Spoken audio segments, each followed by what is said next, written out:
E aí? Qual parte vocês mais gostam desse hino? Por quê? Diga, Júlio. Como poder cantá-lo como ele começar? Reflete vazamente uma poesia e a dimensão do que está a se tratar.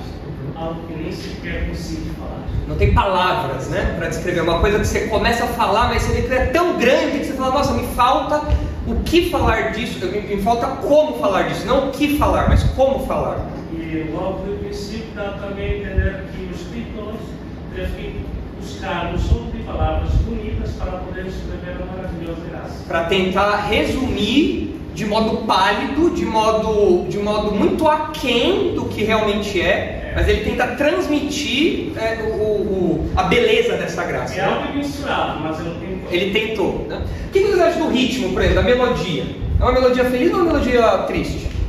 Que tem hino com melodia triste, né? Aquela perdoa-me, Senhor, é um hino pesado, né? Agora isso daqui, como que seria um quadro? Se você fosse pintar um quadro com base nessa música, quais seriam as cores que você usaria? Qual seria o ambiente que você pintaria, o cenário?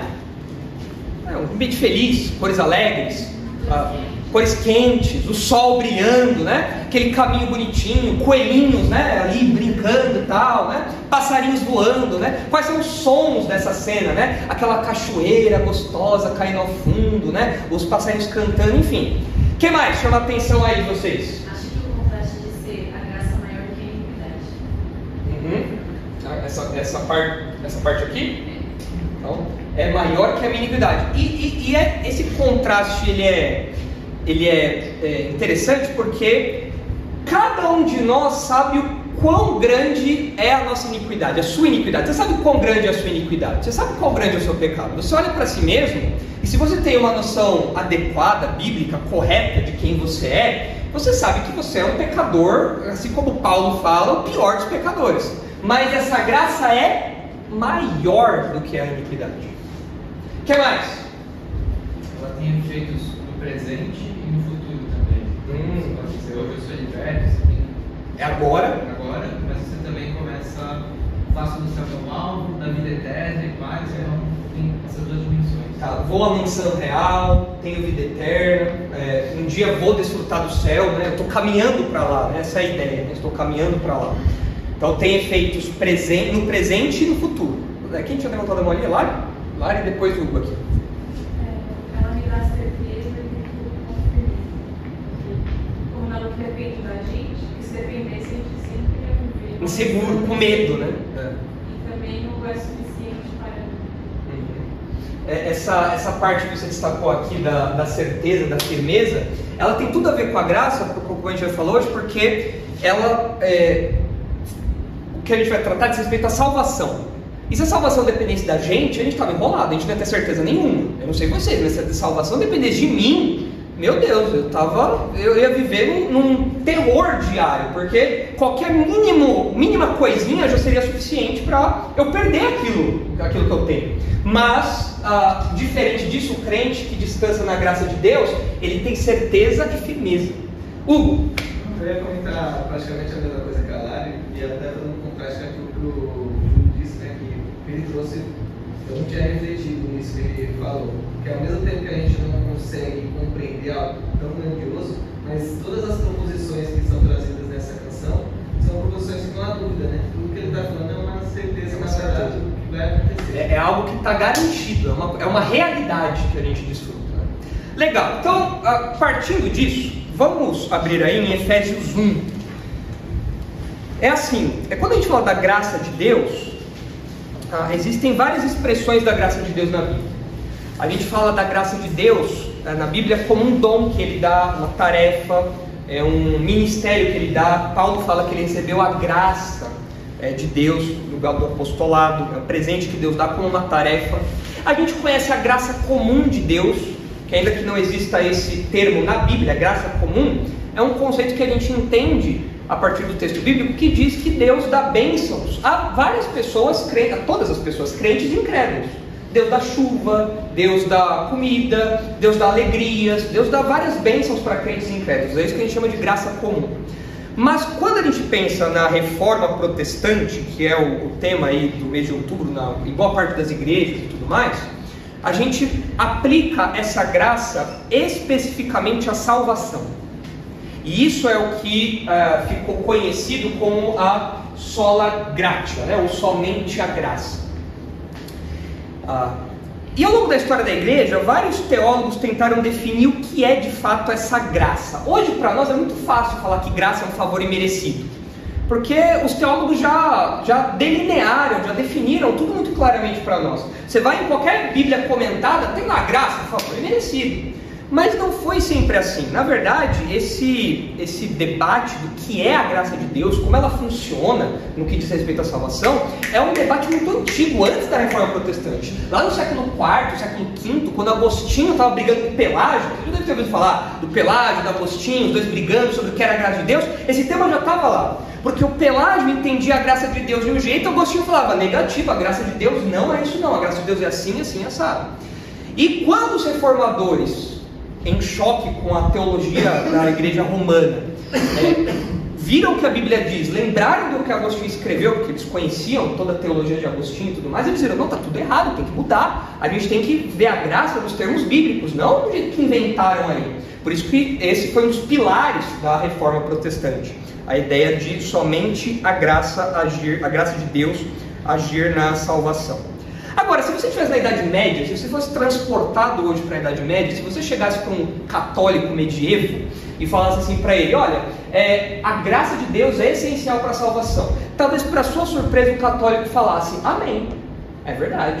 Um teólogo daqueles bem romanistas mesmo, papistas e tudo mais, talvez certamente ele concordaria com você, falaria, não, é de fato, a graça de Deus, esse favor aí, e não tem como ser salvo sem a graça de Deus. Concordo com você. E você talvez ficasse em choque. Peraí, mas você é católico, eu protestante, tem que ter uma diferença aqui. Mas a questão é que quando a teologia medieval, e até hoje as expressões romanistas, né, da Igreja Católica falam sobre a graça de Deus, eles não estão pensando na graça de Deus do mesmo jeito que nós estamos pensando. Quando você fala a palavra graça para um católico, ele está pensando em outra coisa, diferente do que você está pensando. E isso é até propício para a nossa igreja aqui em particular, porque a gente acabou de sair de uma conferência sobre a CCB, onde graça para a CCB tem um outro sentido ainda. Graça para a CCB não é favor imerecido, graça para a CCB é a própria CCB.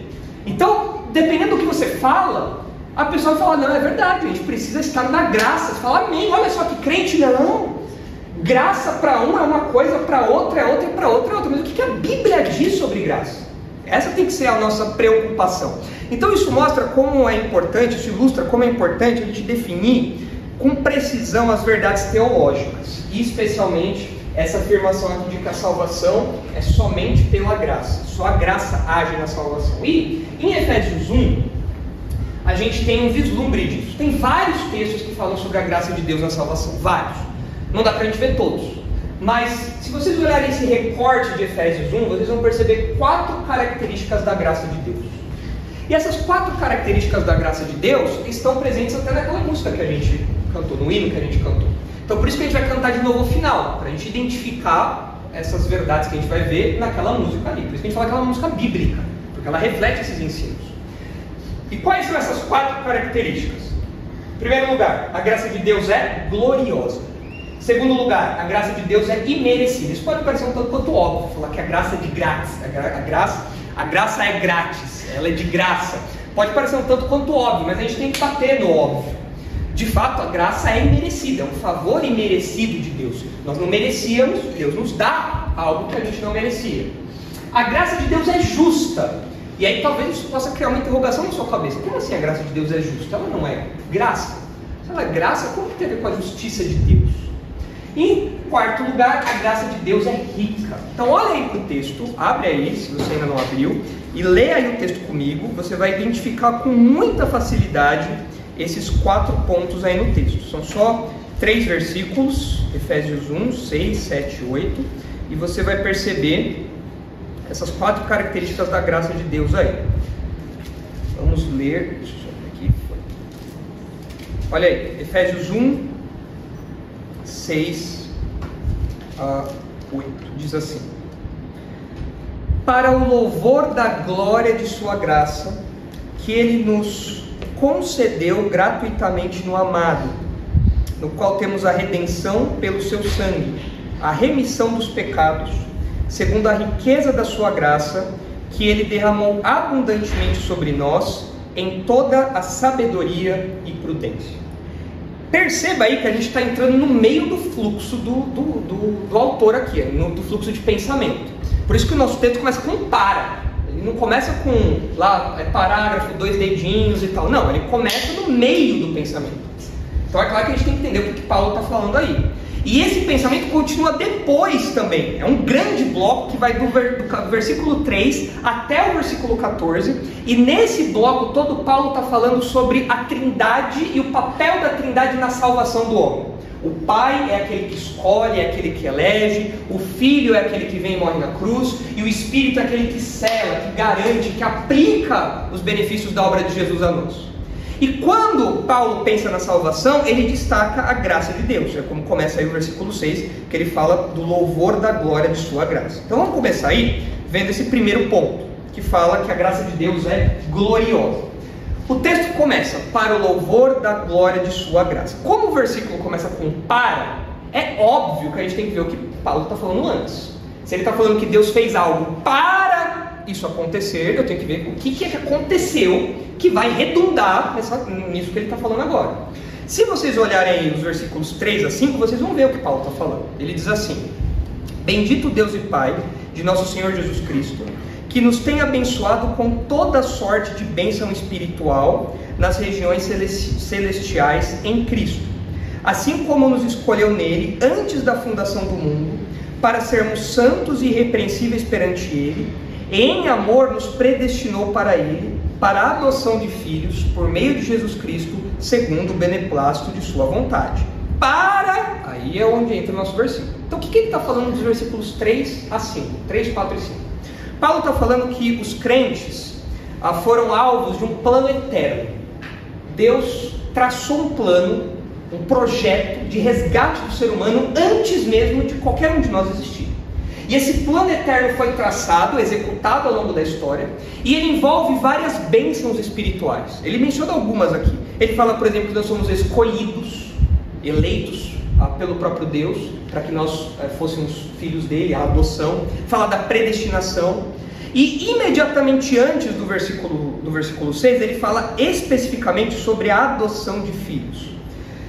E você tem que levar em conta que quando Paulo fala sobre adoção de filhos naqueles dias, a ideia era um pouco diferente da que a gente tem hoje. Não muito diferente, mas um pouco diferente. O contexto dos leitores traria à mente deles algumas ideias que hoje a gente não tem mais, porque o nosso contexto, as nossas circunstâncias sociais são diferentes.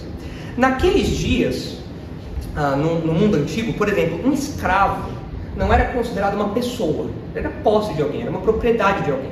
E, muito provavelmente, vários leitores de Paulo aqui em Efésios eram escravos, tanto que mais para frente Paulo vai se dirigir aos servos, vai se dirigir aos escravos. E eles olhavam para si mesmos naquela estrutura social, e eles não tinham qualquer tipo de privilégio, eles não tinham qualquer tipo de benefício, eles eram a base ali da sociedade. Mas Paulo fala que esses cristãos em Éfeso, que eram escravos, ou tinham sido escravos, ou pelo menos conheciam essa realidade, eles não apenas se tornaram pessoas livres por causa do que Deus fez, não livres da hierarquia, da estrutura social, mas agora eles não confiam mais nessa estrutura, no homem. Ele sabe que ele é livre, a identidade dele não depende de se ele é servo ou não, se ele é escravo ou não. É isso que Paulo fala lá em 1 Coríntios 7. Ele ser escravo não muda o fato de que ele é um salvo por Deus. Ele ser um senhor não muda o fato de que ele é um salvo por Deus. Mas além disso, além dessa liberdade em Deus, o texto fala que eles não são só livres, mas agora eles também se tornaram filhos, eles foram adotados. E por eles terem sido adotados, quando Paulo usa essa palavra, naqueles dias era muito claro que alguém adotado tinha direitos legais. Era uma pessoa que não apenas desfrutava do convívio ali, mas que tinha direitos. E pensa, As pessoas eram escravas, não tinham direito nenhum. Agora Paulo fala, não, em Deus, em Cristo, pelo que Deus fez, vocês são privilegiados. Olha o que diz aí, por exemplo, Tito 3. Vamos completar essa ideia da adoção, que é importante para o nosso raciocínio aqui. Se vocês olharem Tito 3, vocês vão ver essa relação que os filhos têm direito. Eu não era nada, era um escravo, mas agora eu sou filho. Ou seja, eu mudei para um patamar elevadíssimo pelo que Deus fez ao traçar esse plano eterno. E olha só, essas pessoas que eram desprezadas e tudo mais, elas foram alvos de um plano eterno de Deus. Que privilégio é esse? E além disso, elas agora são adotadas. Tem esses benefícios. Olha aí Tito 3, versículo 7. A fim de que, justificados por graça, nos tornemos seus herdeiros, segundo a esperança da vida eterna. O que acontece com o filho? Ele se torna um herdeiro. Poxa, não tinha nada, agora eu sou um herdeiro. E se vocês olharem em Romanos 8, vocês vão ver que essa ideia de se tornar um herdeiro é muito presente nas palavras de Paulo, quando ele pensa sobre a salvação e o que ela representa para nós. Ser salvo significa se tornar um herdeiro de Deus. Olha aí o Romanos 8, 17. Ora, se somos filhos, somos também herdeiros, herdeiros de Deus e co-herdeiros com Cristo. Pera aí. O filho de Jesus, ele é herdeiro do universo, ele é o dono do universo. Mas nós agora nos tornamos co-herdeiros. Ou seja, nós desfrutamos da mesma herança que ele. Eu não era nada. O escravo pensava, poxa, eu não sou nada. Agora olha o grau de bênçãos que Deus me concedeu, essas bênçãos espirituais. Eu sou um herdeiro junto com o rei do universo. E ele conclui, se com ele sofremos, também com ele seremos glorificados. E essa verdade da herança, ela é muito enfatizada no texto bíblico. Se vocês olharem a Efésios mesmo, que a gente está lá, o capítulo 1 mesmo, um pouco mais para frente, no versículo 14, vocês vão ver Paulo falando justamente dessa herança, ou seja, ele estava com isso em mente, pensando nesse privilégio da adoção.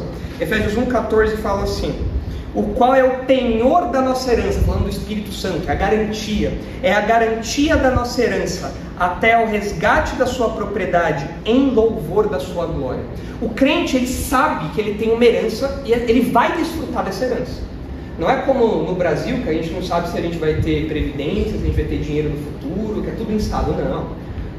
A nossa herança está guardada num cofre celeste, a gente vai desfrutar disso, é uma certeza. E olha só a natureza dessa herança, as características dessa herança, lá em 1 Pedro 1. Se você abrir lá em 1 Pedro 1, você vai ver que Pedro também olhava para essa herança, e olha só como ele descreve essa herança nos versículos 3 e 4 do capítulo 1. 1 Pedro 1, 3 e 4, diz assim: Bendito Deus e Pai de nosso Senhor Jesus Cristo, que segundo a sua muita misericórdia nos regenerou para uma viva esperança, mediante a ressurreição de Jesus Cristo dentre os mortos, para uma herança incorruptível. O que é algo incorruptível? O que é algo incorruptível? Algo que pode ser destruído. Não só incorruptível, ela também é sem mácula, sem mancha. Além disso, ela também é imarcessível. Aí complicou, né? Ninguém usa essa palavra aqui hoje. O que é imarcessível? Que não murcha, que não perde o seu brilho, a sua glória. Imarcessível. Até difícil de falar, né? Você está habituado, é um trava-língua. Imarcessível. E ela está reservada no céu para vós outros. E ele continua: que sois guardados pelo poder de Deus mediante a fé. Ou seja, nós temos uma herança garantida que é diferente de qualquer herança que a gente possa ter aqui. E Paulo lá em Efésios 1 fala, vocês foram adotados, ou seja, vocês agora são herdeiros. Vocês não apenas desfrutam agora de um relacionamento íntimo com Deus, antes vocês eram inimigos, mas agora vocês podem chamá-lo de pai. Vocês podem chorar no ombro dele, vocês podem pedir ajuda a ele. Vocês têm uma atenção especial de Deus. Não apenas isso já seria mais do que suficiente, venhamos e convenhamos. Ter os ouvidos do próprio Deus inclinados para nós já seria muito mais do que a gente merecia. Mas não bastasse isso, ele nos chama de filhos. E por sermos filhos, agora nós somos herdeiros. Bom, Paulo está pensando isso, ele está desenvolvendo isso. E aí, ele fala, ele introduz o versículo que a gente está estudando. Ele fala que Deus fez tudo isso para o louvor da glória de sua graça. Essa tradução da Ara, talvez tenha ficado difícil a gente entender, mas é do jeito que está no grego lá, né? Para o louvor da glória de sua graça. Eu acho que algumas versões mais recentes, tipo a NVT, devem ter traduzido de um jeito mais fácil de entender. A NVT, a NVI, elas traduzem, a NVT traduziu assim: Deus assim o fez para o louvor de sua graça gloriosa. Ou seja, a graça de Deus é gloriosa. Por que a graça de Deus é gloriosa? Pensa no que a gente acabou de falar. Por que a graça de Deus é gloriosa? Onde está a glória dessa graça, desse presente, desse favor que Deus nos deu? Por que ela é gloriosa? Por quê? Onde está a glória disso? Não. A graça, ela é gloriosa. E ele acabou de falar desses benefícios. Especificamente de um que a gente está falando aqui agora, acabou de falar. Mas por que isso é glorioso? Mais específico, a herança. Porque é uma herança, mas porque agora eu desfruto de privilégios que eu não consigo sequer falar. Eu tenho uma herança, eu tenho perdão, eu fui alvo do plano salvífico de Deus. E isso é uma graça, mas não é qualquer graça, é uma graça gloriosa, porque é uma verdade singular, é uma realidade inédita, é uma coisa maravilhosa demais. De fato, como o compositor da música fala, como poder cantá-la, como hei de começar, porque é uma coisa maravilhosa demais. Eu agora sou um filho de Deus, eu sou um herdeiro, eu tenho perdão de pecados, tudo isso agora. E Paulo fala que essa graça gloriosa, ela tem que nos fazer, ela tem que causar em nós alguma coisa. A gente tem que fazer algo em resposta a isso. Qual deve ser a nossa resposta à graça gloriosa de Deus? Qual deve ser a nossa resposta? Tem um verbo aí, um substantivo aí, né? Para o louvor da sua glória. O que é louvar? O que é louvar? Como que eu louvo a glória de Deus? A graça de Deus, que é gloriosa. Como que eu louvo isso? O que é louvar a graça de Deus?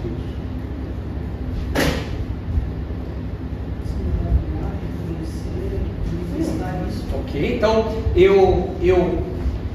agora que eu sei disso, eu reconheço, eu declaro isso, eu me maravilho, me encanto com isso, né? Eu deixo isso numa categoria especial, não é qualquer coisa.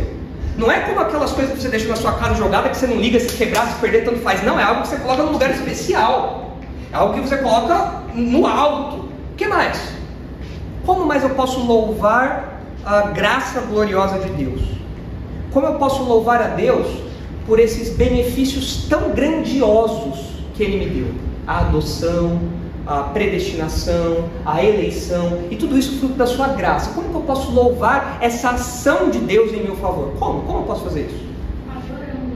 Quê? Adorando. Quando a gente vem aqui no Darásio, a gente canta. Quando a gente está na igreja cantando os hinos, a gente não está louvando a Deus? A gente não acabou de cantar, Senhor, a sua graça é maravilhosa. Eu estou cantando, eu tenho que falar isso também. E isso mostra para nós que a graça de Deus, ela não tem só um sentido de desfrute pessoal. Não é apenas uma coisa que Deus faz por mim e eu fico lá sentadão numa boa, assim, que bom, né? Deus é gracioso, legal, muito bom, mó paz, legal. Não, a graça de Deus tem que me levar em alguma direção, eu tenho que fazer algo, eu tenho que responder à graça de Deus. Deus fez tudo isso para algum fim, é isso que Paulo está falando aqui. E qual é esse fim? O louvor. Eu preciso louvá-lo. Então a gente pode chamar isso de um propósito doxológico, de ressaltar a glória de Deus. E o crente então tem que declamar que a graça de Deus é gloriosa porque ela é abundante, é singular, é incalculável, é demais, é grandiosa, é gloriosa. A gente faz isso no culto público, quando a gente se reúne. Então olha só, olha a implicação disso. Hoje, quando eu deixo de me reunir com os meus irmãos para louvar a Deus, para engrandecer o nome de Deus, para reconhecer a grandeza dessa graça, a glória dessa graça, eu estou perdendo uma oportunidade de louvá-lo pelo que Ele fez. pelos benefícios, pelos privilégios que Ele me deu. No nosso dia a dia, a ideia de glorificar a Deus é muito prática, porque a gente glorifica a Deus no nosso dia a dia, quando Paulo fala, por exemplo, lá em 1 Coríntios 10, né? Quer comais, quer bebais, façais qualquer outra coisa, façais tudo para a glória de Deus. Como que é fazer isso? É que você vive a sua vida de acordo com essas verdades, com esses privilégios. A sua vida está alinhada com isso. Você, como um filho, você vive como um filho de Deus. Você é alguém que foi escolhido, você vive como um escolhido de Deus.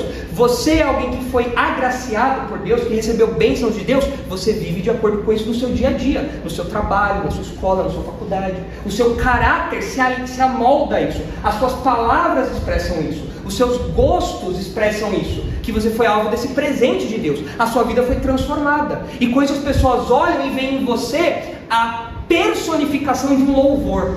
Por onde fulano passa, ele está louvando o que Deus fez na vida dele. As pessoas estão reconhecendo, percebendo isso. E isso no presente, mas a gente também vai louvar a Deus na eternidade. A gente também vai livre de todo pecado, livre de toda mácula, livre de todo sofrimento, de toda tristeza. Nós vamos louvar a Deus pela eternidade, agradecer a Deus por tudo isso que Ele nos deu. E essa abundância, essa glória, essa graça gloriosa não é pequena, é grande, abundante, é de extrapolar. Isso nos lembra que tudo que nós somos, tudo que nós somos, depende 100% de Deus e da sua graça. Se vocês olharem em 1 Coríntios 4, vocês vão ver que Paulo tinha isso muito claro em mente. Isso é importante, especialmente para a juventude, porque quando eu lembro que tudo que eu sou vem de Deus, não há espaço no meu coração para orgulho, para soberba, para autoconfiança. Não há espaço nas minhas palavras para isso. Não há espaço no meu coração, na minha mente para isso. Olha aí 1 Coríntios 4, 7. Pois quem é que te fez sobressair? E que tens tu que não tenhas recebido? E se o recebeste, por que te vanglorias como se não tivesse recebido? O que nós temos, as bênçãos, os privilégios, tudo que nós temos e somos, nós devemos a quem? A nós? Nós devemos a Deus. E isso nos leva a um propósito doxológico, de novo. Se vocês olharem em Romanos 11, vocês vão ver que Paulo, quando está pensando na salvação, tudo aquilo que Deus fez pelo homem, olha aí o que ele fala no final do seu raciocínio, Romanos 11, 36. Olha aí, diz o 33. Ó profundidade da riqueza, tanto da sabedoria como do conhecimento de Deus. Quão insondáveis são os seus juízos e quão inescrutáveis os seus caminhos. Quem, pois, conheceu a mente do Senhor? Ou quem foi seu conselheiro? Ou quem primeiro deu a ele para que venha a ser restituído? São todas perguntas retóricas, e a resposta delas é: ninguém. Ninguém deu nada. Deus não deve nada a ninguém. Nunca ninguém aconselhou Deus. Tudo veio do próprio Deus. E ele conclui, versículo 36. Porque dele e por meio dele e para ele são todas as coisas. A gente falava desse versículo hoje no Help, e a ideia aqui é de algo que tem origem em Deus, é algo que é sustentado por Deus e é algo que aponta para Deus ao final. Tudo aponta para Deus, é o plano de Deus sendo executado, é a vontade de Deus sendo concretizada, é Deus controlando na sua soberania todas as coisas, e tudo aponta para Ele. Então tudo tem origem nele, é sustentado por Ele e termina nele, tem o seu alvo nele. E aí Paulo fala: a Ele, pois, a glória. Por quanto tempo? Eternamente. Enquanto a glória de Deus existir, nós precisaremos louvá-lo. E quanto tempo dura a glória de Deus? O próprio Deus é glorioso, é eterno. Por isso que nós vamos louvá-lo pela eternidade, pelas bênçãos que Ele nos deu e pelo que Ele fez em nós. Deus olhou para você e Ele não te escolheu porque você era bom, mas Ele te escolheu para te fazer alguém bom, alguém que vive de acordo com a vontade dEle, alguém que vive de acordo com os planos dEle. E essa é a sua graça gloriosa, é algo que extrapola o nosso entendimento, é algo que está atrelado ao caráter do próprio Deus, a sua glória. Diga, Júlio. Se a glória não me engana, a palavra louvor, quando soa em etimologia, ela quer dizer elogio.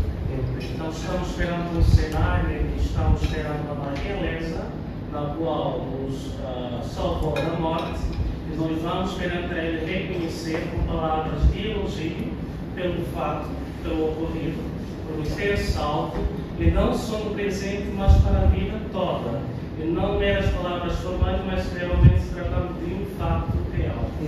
Fato real. Sim. Não é algo imaginário, é algo concreto. Né? E olha só, isso tem que mudar o jeito como a gente canta. Isso tem que mudar o jeito como, não só como a gente pensa, mas como a gente vive. Inclusive, modo como a gente canta. Como o Júlio falou, eu tenho que proclamar essas coisas. Quando eu canto um hino desse, eu tenho que cantar com vontade. É a graça de Deus que te alcançou, ela chegou até você e ela é gloriosa. Como que você descreve algo glorioso para alguém? Eu fui lá na Torre Eiffel, ela é grande assim, mas não é tudo isso também, né? Tem, sei lá, não sei quantos metros de altura. Né? Não, como que você fala? Cara, é enorme. Sabe o Banespão? Muito maior, nossa. Né? Quando você conhece uma pessoa bonita, né? Uma moça solteira com esse rapaz com essa moça, né? Olha, você não fala assim, ela é bonitinha, né? Sei lá. Não, você fala, uau, ela é linda, maravilhosa, ela é incrível, porque é algo que salta aos seus olhos. E como que a gente descreve a glória de Deus? Com palavras de meia boca, boca mole? A gente canta para Deus desse jeito? A gente reconhece isso? Isso é a glória de Deus? Não. Então, em primeiro lugar, a gente tem que lembrar disso. A graça de Deus é gloriosa. Paulo fala, Deus fez tudo o que fez para que nós o louvássemos. E louvássemos essa graça gloriosa, que não é uma graça pequena, é uma graça grande, imensurável. Segundo ponto, segunda característica, a graça de Deus é imerecida. É um ponto tanto quanto óbvio, mas que a gente tem que bater na tecla. E não é só óbvio, é enfático. Porque Paulo enfatiza isso aqui. Ele diz assim, continuando no versículo 6, né? Então, para o louvor da sua graça gloriosa, que ele nos concedeu gratuitamente no amado. Então, ao dizer que a graça foi concedida gratuitamente, Paulo quer dizer que ela foi dada como um presente, sem qualquer contrapartida ou mérito. Aí você fala, mas é óbvio, é de graça. Se é de graça, não tem pagamento, não tem contrapartida, não tem como merecer, ter algum mérito nisso, é de graça. Mas é aí que a teologia dos reformadores se chocou com a Igreja Católica. É nesse ponto, naquela disputa da Reforma Protestante, que a coisa confrontou. Por quê? Na teologia romanista, a ideia de graça era diferente. Eu li um material para preparar esse conteúdo, desse autor aqui, Carl Trueman, e ele diz o seguinte, presta atenção como o católico medieval pensava, o teólogo medieval pensava, você vai ver como a graça de Deus para ele é diferente, olha só. A ideia básica era que Deus se comprometera a conceder um estado de graça àqueles que literalmente fizessem o que estava neles, isto é, o seu melhor. Esse fazer o que pode inicial chamava-se mérito congruente, porque só era aceito com base no pacto. A ideia de pacto aqui é que Deus tinha se disposto. Se vocês fizerem o que está ao alcance de vocês, eu vou aceitar isso daí. Esse seria o pacto aí. Uma vez que a pessoa estava em estado de graça, podia então produzir mérito condigno, obras intrinsecamente boas feitas pela graça. Então qual que era a ideia? Se você não entendeu, eu vou explicar agora. É assim, na teologia romanista, o ser humano, ele foi afetado pelo pecado, é claro, não tem como negar, mas ele não foi afetado tanto, de modo completo, absoluto, total. O ser humano ainda é como um mendigo, como um pedinte, que pode estender por força própria as suas mãos para Deus. Então Deus é o Senhor glorioso, poderoso, soberano, e Ele passa diante de nós pecadores, e nós temos forças em nós mesmos para falar, Senhor, por favor, me ajude. E quando eu estendo a mão por meu mérito próprio, então Deus fala, não, agora que você falou, então agora eu vou te ajudar. E vou te colocar num estado de graça. Olha aqui, estado de graça. O que é o estado de graça? Agora, como eu estou respondendo para você, eu vou te dar todas as circunstâncias para você viver de um jeito legal. Vou te dar todas as circunstâncias para você viver uma vida justa, para você viver uma vida boa, porque você estendeu a mão para mim e pediu a minha ajuda. Se você não tivesse feito isso, eu não ia ter te ajudado. Mas porque você fez, eu vou fazer isso por você.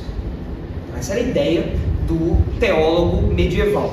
O homem podia estender as mãos em direção a Deus e o Senhor responderia então com graça. O Lutero, dentre vários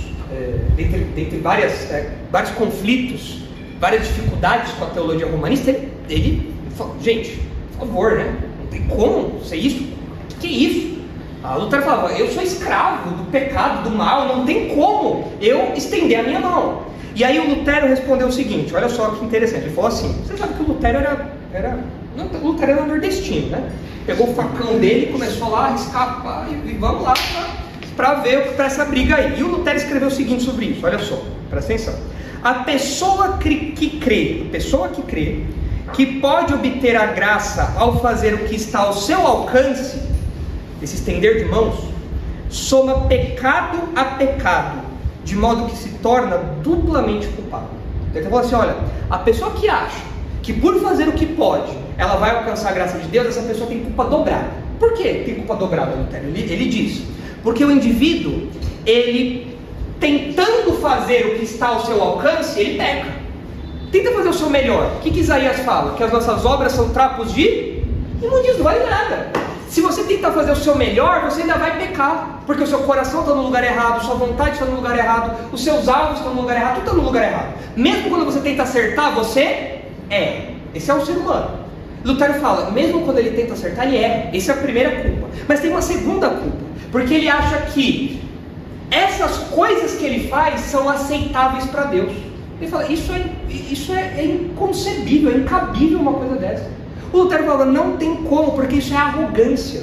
É como se o pecador, ele se achasse no direito de entregar algo para Deus, e Deus tinha que aceitar esse lixo e responder a isso. O Lutero falava, não, isso é soberba, isso é arrogância. Não pode ser desse jeito. E por causa disso, a pessoa, no fim das contas, ela não consegue discernir quão pecadora ela é, porque ela acha que ela tem algo de bom nela. O Lutero fala, essa pessoa que incentiva, apoia isso, ensina isso, tem culpa duas vezes. Porque faz o que é errado e acha que Deus tem que aceitar aquilo que é errado.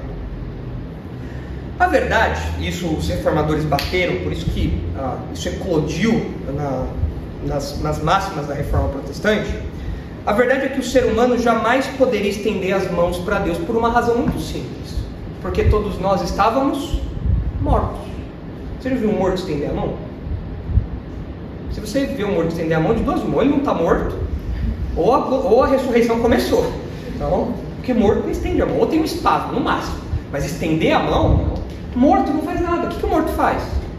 Nada, apodrece, só isso. E se vocês olharem mais para frente em Efésios, é exatamente isso que Paulo fala.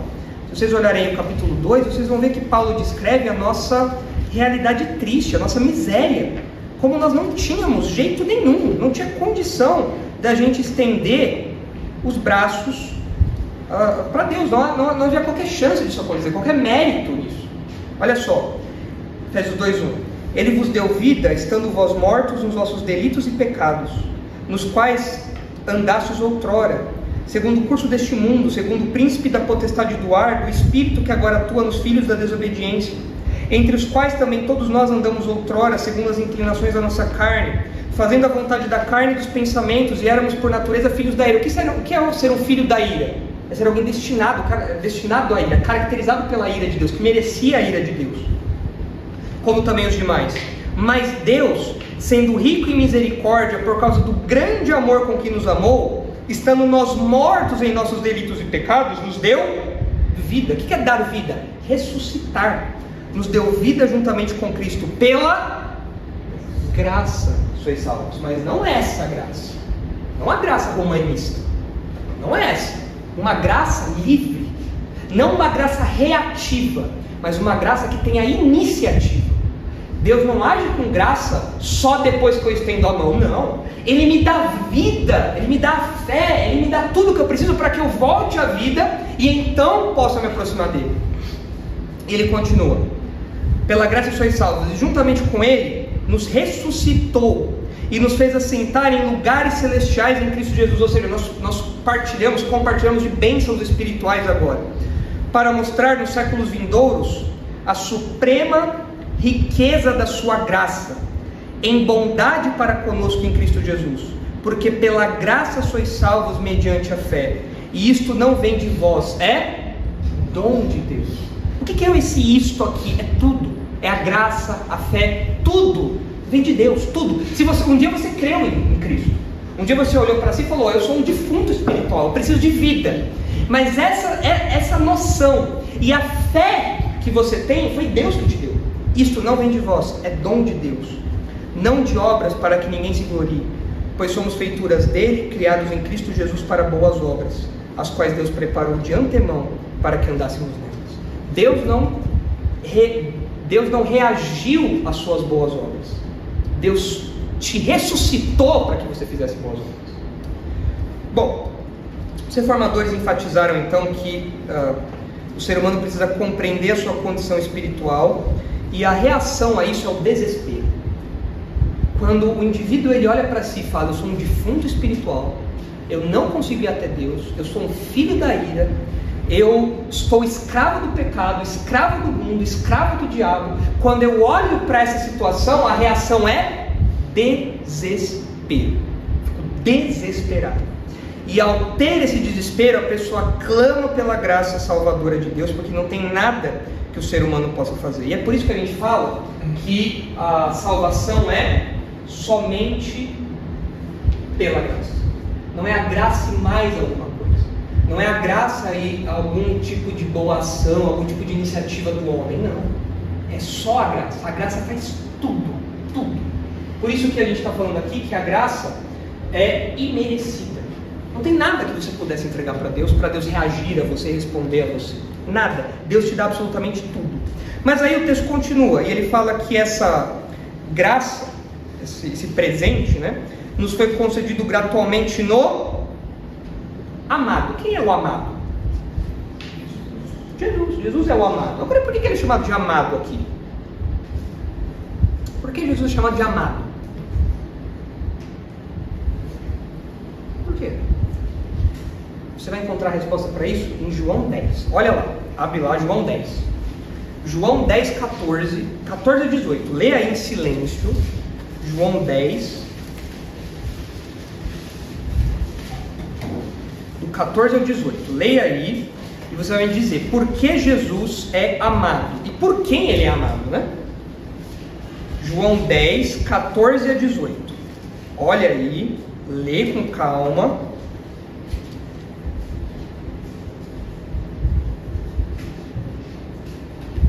Por que Jesus é chamado aqui de amado? João 10, 14 a 18. Por que Jesus é chamado de amado? Por quê? Acharam a resposta aí? Então, no 17, por isso o Pai me ama, porque dou minha vida para ele. Exato. Quem ama? Quem é que exerce esse amor aqui? É Deus. Ele ama Jesus. E por que ele ama Jesus? A ponto de aqui, amado ser um título de Jesus. Por quê? Porque ele deu a vida pelas ovelhas.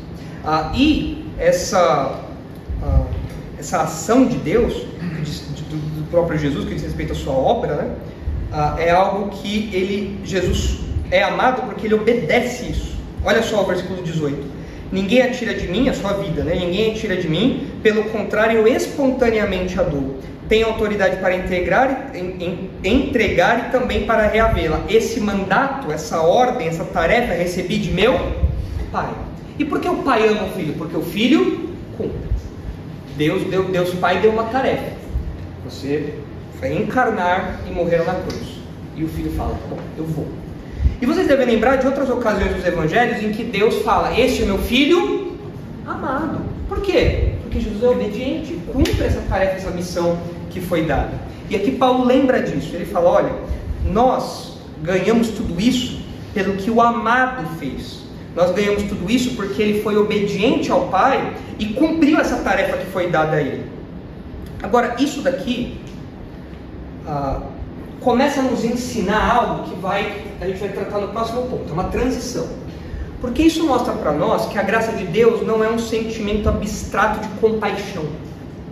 Quando a gente pensa na graça, a gente pensa naquelas imagens de Deus, de Jesus, né, com aquela carinha, aquela coisa, aquele olhar compassivo, né? E claro, a graça de Deus tem a ver com compaixão, mas não é um sentimento abstrato. A graça de Deus é algo concreto. Porque a graça de Deus é algo concreto. Ela se concretiza numa pessoa.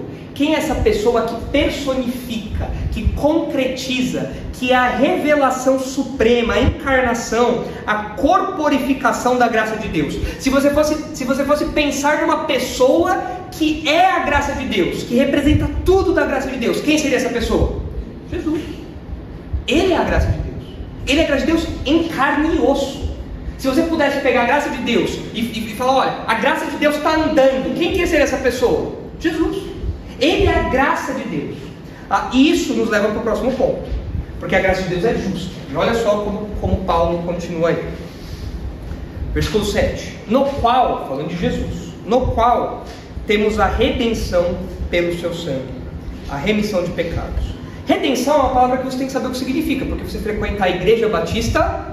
Redenção, vamos perguntar isso para você. O que significa redenção? Você vai falar do meu pastor? Não, dá para responder. Então o que é redenção? Redenção significa ser liberto mediante o pagamento de um resgate. Isso era aplicado a escravos. Você comprava o escravo lá do mercado, você pagava, então você tinha ele para si. E você também libertava pessoas que tinham sido sequestradas mediante o pagamento de um resgate. Isso é redenção.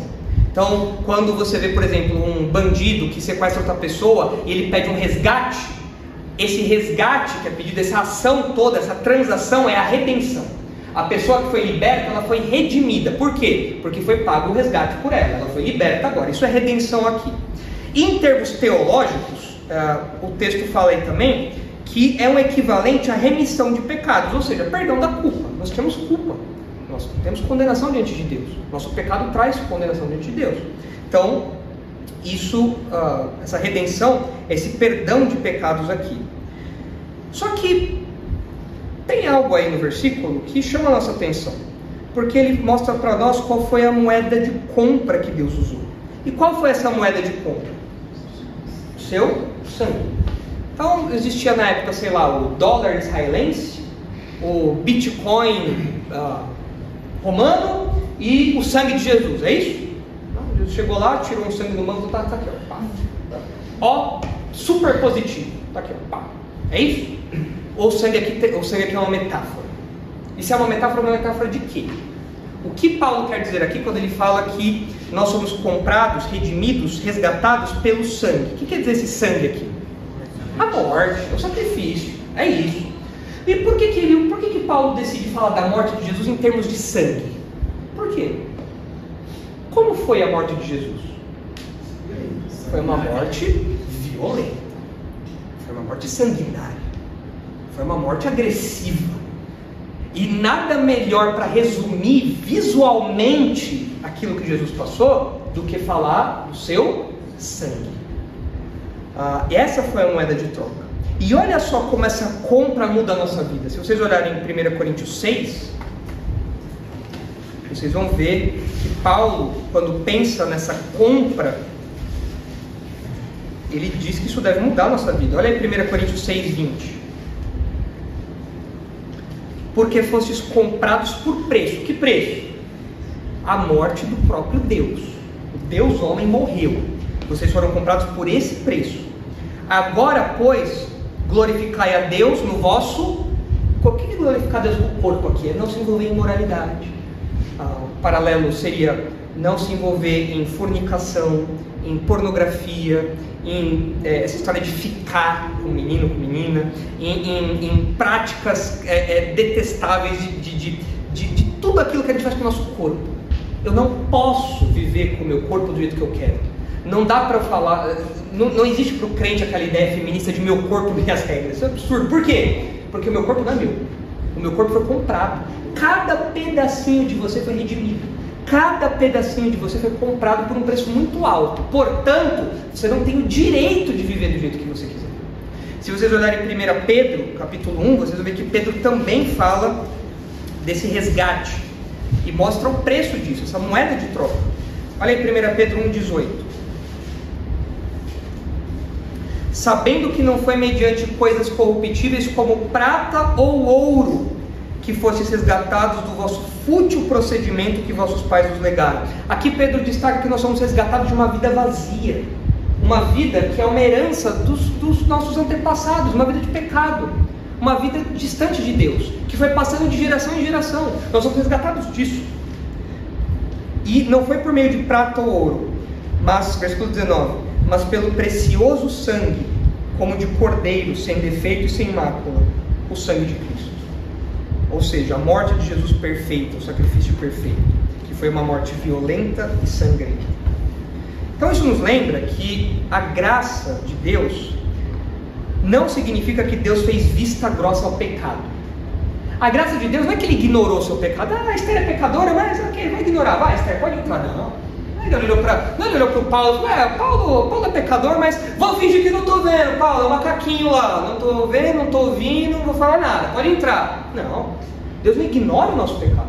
Mas a graça de Deus significa que Ele próprio pagou um preço alto. Esse é o presente. Olha só como aquele mesmo autor que eu citei anteriormente resume isso. A graça é muito mais do que uma simples atitude ou sentimento de Deus. Deus não faz vista grossa à rebelião humana. De fato, Ele ataca de frente na pessoa e na obra do seu Filho, o Senhor Jesus. O caráter da graça é manifestado em particular na salvação. Um Deus amoroso, afrontado pela rebelião das suas criaturas, deseja trazê-las de volta à comunhão consigo. No entanto, sua santidade não pode simplesmente permitir que o pecado delas passe sem resposta, pois se permitir que nossa ímpia rejeição a Ele permaneça, Deus está contradizendo a sua própria natureza. A resposta, como pode Deus punir o pecado e ainda nos aproximar dele? Como? Não dá. Ele não pode negar o seu caráter. Ele não pode fingir que a gente não fez nada de errado. A gente está com o punho levantado contra ele. Como? A resposta é a graça. A ação da parte de Deus, motivada pelo amor e moldada pela santidade, que leva em conta a seriedade do pecado e ainda assim leva os pecadores de volta à comunhão com Ele. A resposta para conciliar isso, como Deus pode pagar o pecado e ainda assim nos aproximar dele, é que alguém teve que pagar esse preço. Alguém pagou em nosso lugar. Isso é a graça de Deus. E foi um pagamento alto, violento, agressivo, mortal.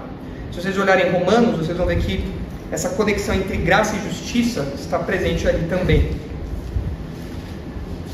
Me acompanhem rapidinho, que eu vou ler rápido aqui o texto. Romanos 3, 21.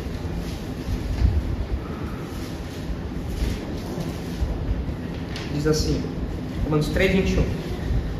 Mas agora, sem lei, se manifestou a justiça de Deus, testemunhada pela lei e pelos profetas.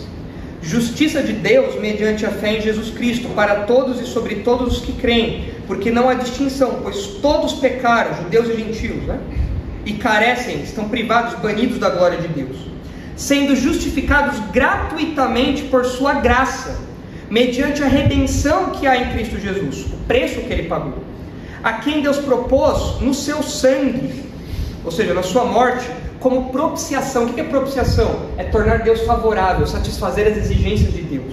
A obra de Jesus satisfez as exigências de Deus, mediante a fé, para manifestar a sua justiça, por ter Deus, na sua tolerância, deixado impunes os pecados anteriormente cometidos, tendo em vista a manifestação da sua justiça no tempo presente, para Ele mesmo ser justo e o justificador daquele que tem a fé em Jesus. Ele puniu o pecado, mas Ele puniu o pecado nele próprio, no seu próprio Filho, para que então a justiça fosse feita, mas nós pudéssemos nos aproximar dele. Isso é graça. Ele não precisava fazer isso. Não tinha necessidade disso. Ele fez porque Ele quis. Ou, se a gente fosse associar isso a não um sentimento, mas uma atitude, uma postura, Deus fez isso por amor. Por amor. Se vocês olharem aí o capítulo 5, vocês vão ver também, capítulo 5, versículo 15. Todavia não é assim o dom gratuito como a ofensa, porque se pela ofensa de um só morreram muitos, muito mais a graça de Deus e o dom pela graça de um só homem, Jesus Cristo, foram abundantes sobre muitos, contrastando Adão com Jesus. Um pecado condenou a todos e a morte de um homem salva também aqueles que se aproximam. O dom, entretanto, não é como o caso em que somente um pecou, porque o julgamento derivou de uma só ofensa para a condenação, mas a graça transcorreu de muitas ofensas para a justificação. Se pela ofensa de um e por meio de um só reinou a morte, muito mais os que recebem a abundância da graça e o dom da justiça reinarão em vida por meio de um só, a saber, Jesus Cristo. Pois assim como por uma só ofensa veio o juízo sobre todos os homens para condenação, assim também por um só ato de justiça veio a graça sobre todos os homens para a justificação que dá vida. Porque como pela desobediência de um só homem muitos se tornaram pecadores, assim também por meio da obediência de um só muitos se tornarão justos. Sobreveio a lei para que avultasse a ofensa, mas onde abundou o pecado, superabundou a graça, a fim de que como o pecado reinou pela morte, assim também reinasse a graça pela justiça para a vida eterna, mediante Jesus Cristo nosso Senhor. E aí, na sequência disso, em termos muito práticos, Paulo nos lembra que a graça de Deus não pode ser barateada. Eu não posso viver à luz da graça de Deus do jeito que eu quero. Porque alguém poderia falar, não, então Paulo, se a coisa é assim, se onde tem pecado, Deus responde com graça, e quando tem muito pecado, teve muita graça, então eu vou pecar mais ainda, vou viver em pecado, eu vou me afundar na lama, porque onde tem muito pecado vai ter muita graça. E olha como Paulo continua aí no capítulo seguinte: que diremos, pois? Permaneceremos no pecado para que seja a graça mais abundante? De modo nenhum. Como viveremos ainda no pecado, nós que para ele morremos? Ou porventura ignorais que todos nós somos batizados em Cristo Jesus, fomos batizados em sua morte? Fomos, pois, sepultados com ele na morte pelo batismo, para que como Cristo foi ressuscitado dentre os mortos pela glória do Pai, assim também andemos nós em novidade de vida. Eu não posso me afundar no pecado diante da graça de Deus. Pelo contrário, a graça de Deus tem que causar em mim gratidão e uma vida santa. Ao contrário do que alguém pode pensar. A graça de Deus não é algo que me induz ao pecado, não. A graça de Deus me faz ser alguém extremamente grato. Agora eu quero viver de um modo que agrada a Deus. Eu quero que cada palavra, cada ato, cada pensamento, cada lugar que eu vou, cada projeto meu, seja uma resposta a essa graça, esse espírito de gratidão pelo que Deus fez por mim. E mais, isso tem que me levar a uma vida santa, porque o preço não foi baixo. O meu pecado teve um custo muito alto.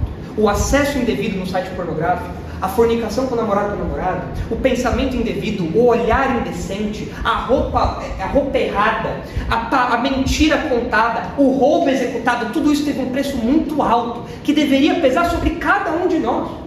Mas graciosamente Deus falou, não, eu vou pagar. Eu vou satisfazer a minha justiça e eu vou pagar por esse pecado do meu filho. De modo violento, de modo agressivo, de modo sanguinário, sangrento. Mas eu vou fazer isso para ser o justo e o justificador. E é por isso que a gente fala que a graça de Deus é justa, porque ela não faz vista grossa ao pecado. E aí o texto continua, no último ponto, versículos 7 e 8, finalzinho do versículo 7 e o versículo 8, que mostra que a graça de Deus é rica. Olha aí, segundo a riqueza da sua graça, uma graça que é rica, que Deus derramou abundantemente sobre nós, em toda sabedoria e prudência. A NVT, a Nova Versão Transformadora, traduziu assim: Ele é tão rico em graça que generosamente derramou sua graça sobre nós, e com ela toda sabedoria e todo entendimento. Se vocês olharem aí para os versículos 7 e 8, vocês vão ver que Paulo diz que a graça é rica e abundante. Ou seja, ela não é uma graça limitada, ela não é uma graça dada em frações, ela é uma graça abundante. Ela é uma graça que jorra, uma fonte inesgotável. Ela enche e transborda. Ela não para, não acaba, não cessa. Essa é a graça rica e abundante, infinita, que não é dada de modo limitado. Eu vou dar só um pouquinho da graça, não. Eu vou derramar a graça por inteiro, por completo. Essa é a graça de Deus. E Paulo continua o raciocínio falando nesses versículos que ele conecta, a graça de Deus com duas outras palavrinhas aí. Ele fala que junto com essa graça ele deu para nós mais duas coisas. O que? Sabedoria e prudência, ou sabedoria em todo entendimento. Prudência é uma palavra ruim, né? Dá a ideia de que Deus deu para nós a habilidade de levar o guarda-chuva antes de sair de casa para não chover, né? Seja prudente, né? Deus nos deu prudência, né? Sai com o guarda-chuva antes de casa, não esquece a blusa, né? A gente usa prudência nesse sentido, mas não é isso que o texto quer dizer. Quando o texto fala aqui sobre sabedoria e prudência, a ideia é a seguinte: sabedoria parece ser algo que está conectado ao conhecimento das verdades eternas. pecado, salvação, quem Deus é, quem nós somos, contrasta com o modo como os ímpios veem a vida. Existe uma sabedoria mundana, o modo como eles enxergam a vida. Nós não temos essa sabedoria mundana, nós temos a sabedoria de Deus. Aquela sabedoria lá de 1 Coríntios, que Paulo fala, que é uma sabedoria que o mundo não entende, mas nós entendemos porque temos o Espírito de Deus. Deus nos deu essa capacidade de compreender as verdades eternas. E prudência, ou entendimento, a ideia de inteligência e compreensão. É um viver prático. As duas palavras, elas são muito próximas, mas a ideia é que agora nós compreendemos as verdades espirituais e nós vivemos à luz dessas verdades. Nós vivemos de modo alinhado com elas no dia a dia, na prática. Nós temos entendimento e inteligência para aplicar essas verdades. Então, olha, Deus nos deu essa graça abundante, que envolve adoção, que envolve predestinação, que envolve eleição, que envolve toda a salvação e mais. Ele nos deu ainda sabedoria para que nós compreendêssemos isso. E nos deu prudência ou entendimento para que a gente vivesse de modo prático à luz dessas coisas aqui. E, se vocês olharem aí o versículo 9, vocês vão ver que Paulo fala sobre o Senhor ter desvendado algo, informado, feito conhecido, né? O mistério da sua vontade, ou seja, há um plano que lá atrás estava escondido, mas que agora Deus revelou e nós temos conhecimento disso agora. Nós entendemos essas coisas agora. Poxa, era isso! Jesus tinha que vir para morrer pelo pecado, agora eu entendi, agora eu saquei, agora todas as coisas se encaixaram, é isso! A gente entende essas coisas, porque Deus, na sua graça, nos deu a capacidade para entender isso, porque por conta própria nós jamais entenderemos. Pode ser o mais intelectual que for, PhD em Harvard, top dos tops, pós-doc, sei lá, ele não consegue entender com o conhecimento humano dele a graça de Deus. O que é a salvação? Quem Deus é? Quem o homem é? Ele não consegue entender isso, porque isso é uma coisa que Deus dá. Esse conhecimento é uma coisa que Deus dá. Então a gente aprende que a graça de Deus não apenas salva, mas também nos revela as verdades sobre a criação e sobre o próprio Deus, sobre a salvação, e mais, a graça de Deus nos ensina a viver. Olha que texto legal que está lá em Tito 2, para a gente terminar.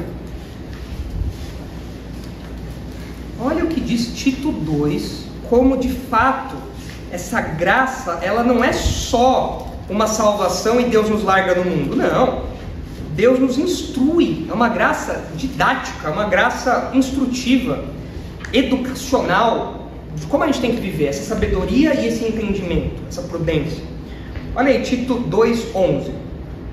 Porquanto a graça de Deus se manifestou salvadora a todos os homens. Todo tipo de homem agora é salvo.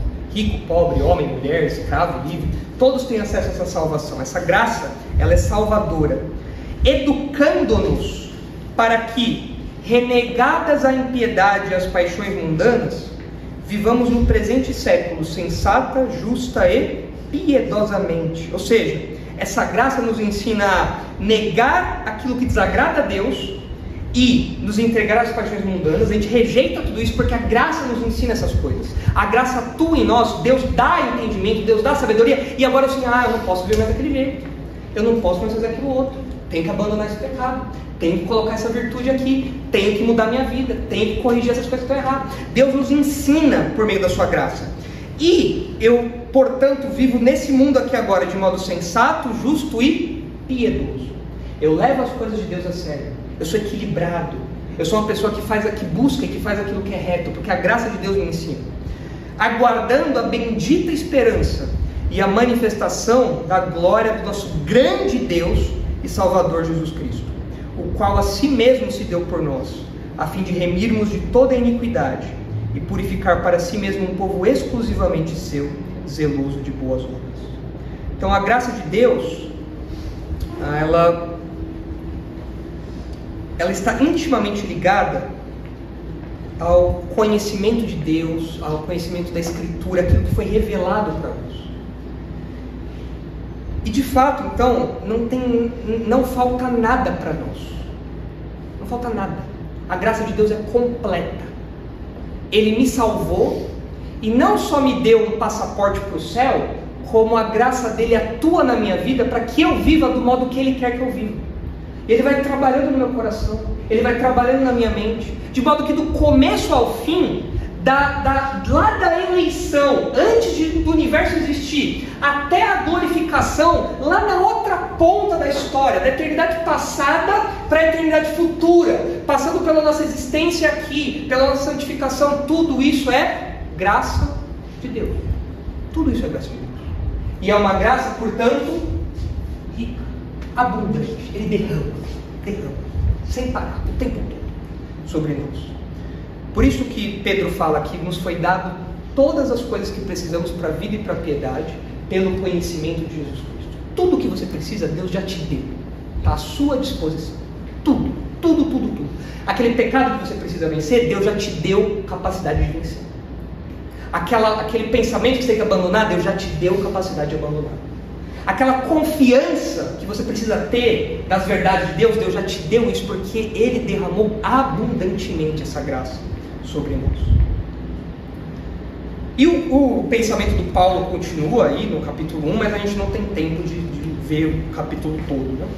Mas a gente percebe essas 4 características da graça de Deus ali, que era um contraste com a mentalidade da época dos reformadores, a mentalidade predominante da Idade Média. E por isso que consolidou-se um desses slogans, né, da reforma, os 5 solas, o sola gratia, somente a graça. Porque a graça de Deus é gloriosa, a graça de Deus é imerecida, a graça de Deus é justa e a graça de Deus é. Bom, tendo explicado todo o texto, agora é hora de vocês me falarem, como habitualmente fazemos, qual desses pontos vocês mais gostaram. E aí? 3. 3 por que, Augustão? 3 porque imagina se pensar que o preço pago ao Deus Santo foi o sangue derramado do seu próprio filho. É algo que não foi em palavras. É uma graça, para nós é de graça, mas não foi de graça. Geralmente o pessoal coloca assim. Porque a gente tende a ver a graça de Deus como, Deus ignorou, Deus não levou em conta. Não, Ele puniu. Nele próprio, no seu próprio filho. Deus morreu para que nós vivêssemos. Deus sangrou para que nós tivéssemos vida. O que mais? Júlio. O segundo ponto faz recordar o tempo quando eu frequentava o dia do catolicismo. Há 2 visões quando nós estamos a falar, por exemplo, de servos de Deus. Nós reformados podemos olhar os servos de Deus que trabalharam para a obra de Deus como um exemplo a seguir, não é? Pelo que eles fizeram, e nós entendemos que Deus usou eles para que eles pudessem exercer esse papel que eles fizeram durante a jornada deles cá na terra. Mas no catolicismo já acaba por ter uma visão diferente. Enquanto nós entendemos que Deus é quem trabalhou nessa pessoa, não é? O catolicismo tem um pouco dá a entender de que não somente Deus, Ele, de certa forma, optou em dedicar a sua vida. Isso tira um pouco, né? Dá-se a entender exatamente isso. Por isso é que há essa adoração aos santos. Eles são de outro nível. Exatamente. Outra elite. Né? Deus deu graça a todos, mas para essas pessoas em específico, eles tiveram algum princípio dentro deles que optaram fazer isso e aquilo. E por isso, eles têm esse mérito e nós hoje podemos ter rezas para essas pessoas pelo que eles fizeram. Não pela graça somente, mas pelo que eles realmente fizeram. Sim, existe um mérito humano nisso, né? E eles têm que ser venerados, mas eles computaram pontos, né, com Deus e tudo mais. O que mais? Eles até chegam a dizer, vamos pedir a Maria que ore por nós ou interceda por nós. Eles têm créditos, eles têm créditos, né? Eles acumularam ao longo da vida e agora não é só para eles, mas agora eles podem ajudar os outros com isso também, né? O que mais? Que outro ponto destaca aí na sua opinião?